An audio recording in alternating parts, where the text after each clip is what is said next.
এই যে নিদর্শনগুলো, আয়াতসমূহ, নিদর্শনাবলী যা কিছু আছে পৃথিবীতে, এগুলো যে তিনি স্পষ্ট তোমাদেরকে বর্ণনা করেছেন যাতে তোমাদের রবের সাক্ষাতের ব্যাপারে তোমরা দৃঢ় বিশ্বাসী হতে পারো। এই জন্য আল্লাহ এই যে আসমানের বর্ণনা দিলেন, চাঁদের বর্ণনা দিলেন, সূর্যের বর্ণনা দিলেন, সমস্ত জগৎ, নিজের আরশ, ক্ষমতা, এগুলো যে বর্ণনা দিচ্ছেন কেন?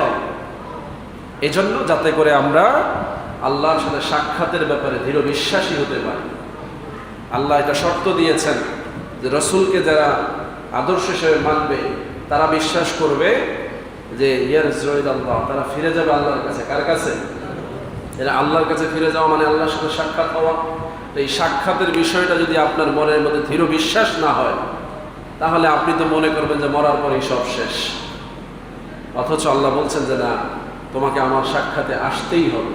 কুল্লু নাফসিন যায়িকাতুল মাউত সুম্মা ইলাইনা তুরজাউন। আল্লাহ বলছেন সব নফস মৃত্যুবরণ করবে, মৃত্যুর পরে আমার কাছেই ফিরে আসবে। এভাবে কোরআনে বিভিন্ন জায়গায় আল্লাহ তার রবুবিয়তের বড়ত্বের ঘোষণা দিয়েছেন।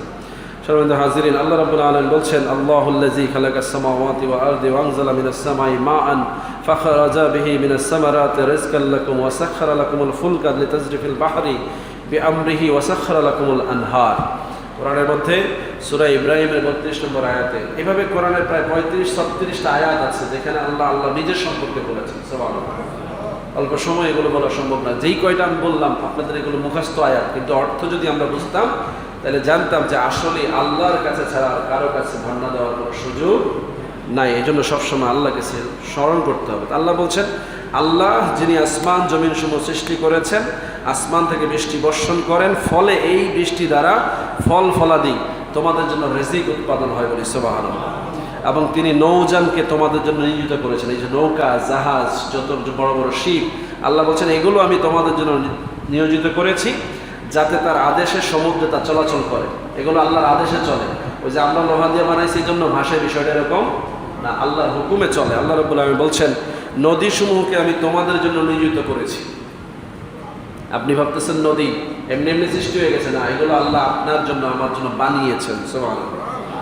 বানিয়েছেন বলেন নাই, বলছেন নিয়োজিত করেছি। সাখখারা লাকুমুল আনহার, মানে এগুলো তোমাদের সেবার জন্য আমি নিয়োজিত করেছি। তার মানে নদী আমাদের গোলাম। সুবহানাল্লাহ বলবেন না? আল্লাহ বানিয়েছেন, আল্লাহ খালেক, কিন্তু নদী, পানি, সাগর, এই জাহাজ, এগুলো আল্লাহ আমাদের জন্য বানিয়েছেন, মানে আমাদের জন্য নিয়োজিত করেছেন। নিয়োজিত মানে এরা আমাদের সেবক। জাহাজ ভাসে, এই জন্য আমরা এই সেবার দ্বারা কি করি? সারা পৃথিবী ঘুরে বেড়াই। নদী পানিকে ধারণ করে, প্রবাহিত করে, এই জন্য পানি আমাদের ঘরের কাছে পৌঁছে যায়।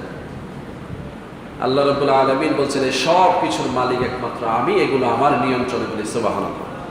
রাব্বুল আলামিন বলছেন ওয়াসাখখারা লাকুমুশ শামসা ওয়াল কামারা দাইবিনা ওয়াসাখখারা লাকুম মিনাল লাইলি ওয়ান নাহারা।